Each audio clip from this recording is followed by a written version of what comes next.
Hey there, welcome to day 1611 of What You Up To Now. Sharon Horne-Ellstrom here, documenting the journey as I transitioned from the brick and mortar corporate world of business to the online world of business, and in 2020 and beyond, back to the offline world of business while still doing things in the online world of business, if that makes sense.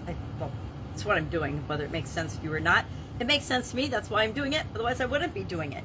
So today, let's talk about respect to get along famously with other people.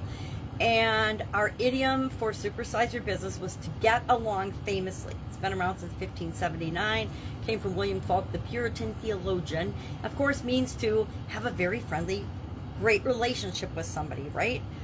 To get along really, really well. Sometimes we meet people and we hit it off and we just become lifelong friends from the moment we met them. You know, some of us still have people that we were friends with in kindergarten that we know and interact with today.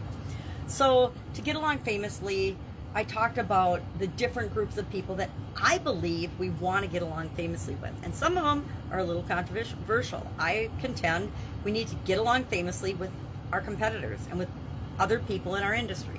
We need to get along with other people who serve our ideal customer so that we can form relationships with them and find more people that we can serve through their ranks in a positive and friendly way, right? We're not going out and stealing customers, but we're forming relationships so that we can both benefit by offering more products and services to their customers. Think of affiliations, think of partnerships.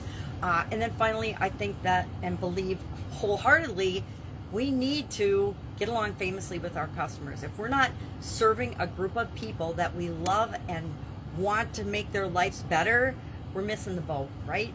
And we will struggle. You might build a big business, but you're not going to build a big business that you love. You're not going to supersize a business if you don't love the people that you serve. So, my opinion, of course, up to anyone to disagree.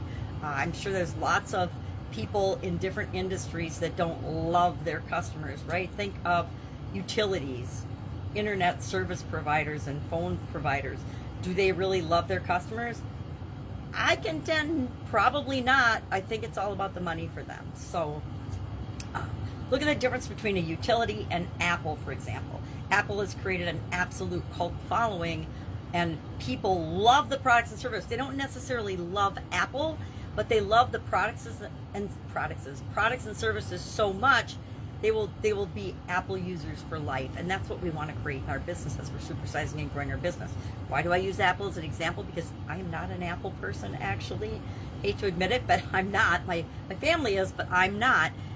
Primarily because I'm older and I've used PCs my entire life, and I use my son's Apple once in a while when I'm helping do something, but it's challenging for me, and it's not an area I want challenge it with. I don't want to be technologically challenged. I want to continue to do what I do and what's worked for me versus taking on something new. And I don't want to learn a whole new technology. And to me, Apple is a whole new technology. And everybody says, oh, it's so easy. Even my ex-husband went to Apple and gives me a hard time. But my point is, Apple is got converts and diehard fans and people that will use their products even when their products stink, like every time they roll out a new phone.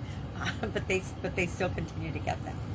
So that was our idiom for supersize your business today. We're in my group for female entrepreneurs called Supersize Your Business. I decided this year that to go along with the annual challenge and make my life easier, because we want to be more efficient and more effective and consistent all the time, that I would pick idioms that were coinciding to the annual challenge. So this month we're talking about relationships, and so I'm sharing a relationship related idiom. And guess what? Business is all about relationships. We like to think it's not, but it totally is. You know, they talk about B2C, B2B, but really when you're selling business to business, you're not selling to a business, you're selling to a person in a business. So really everything is relationships and communication and personal interactions and things. So our topic today for the annual challenge, the BU 365-day challenge, was respect in relationships. And so I shared a bunch of things, and I went way too long, I'm sure.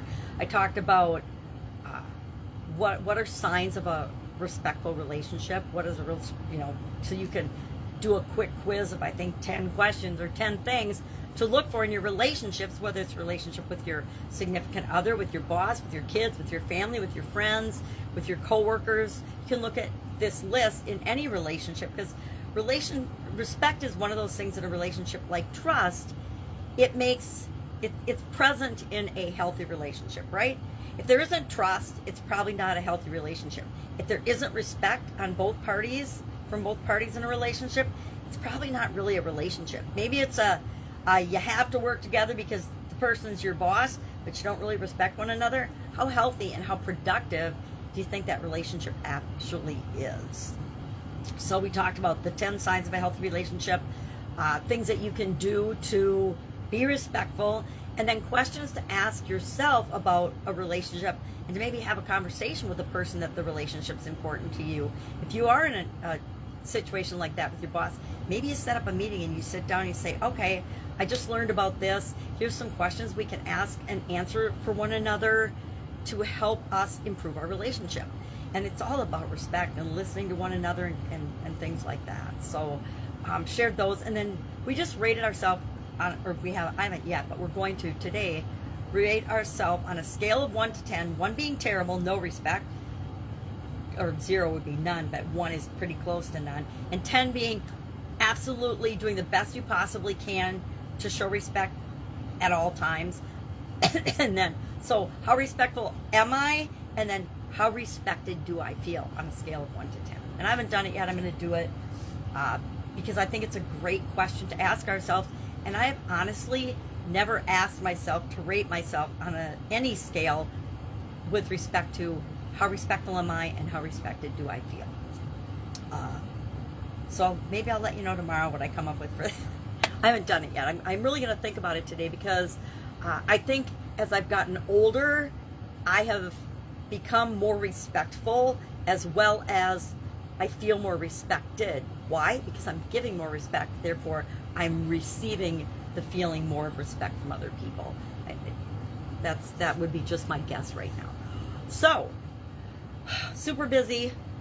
Granddaughter's coming back in 2 days. I actually let her go to her other grandparents so that I would have some time to work on projects and things that I've been really struggling with getting done. Even though I've got them scheduled, life gets in the way and schedules change, and so personal projects that I want to move forward in a big way, and so I've only got 2 more days to do that, and then her parents are in Alaska through the weekend, and then they'll be back. So I love, love, love time with my granddaughters. It's my number 1 priority when it comes to my health, my well-being, and then my granddaughters and my kids are always my top priorities.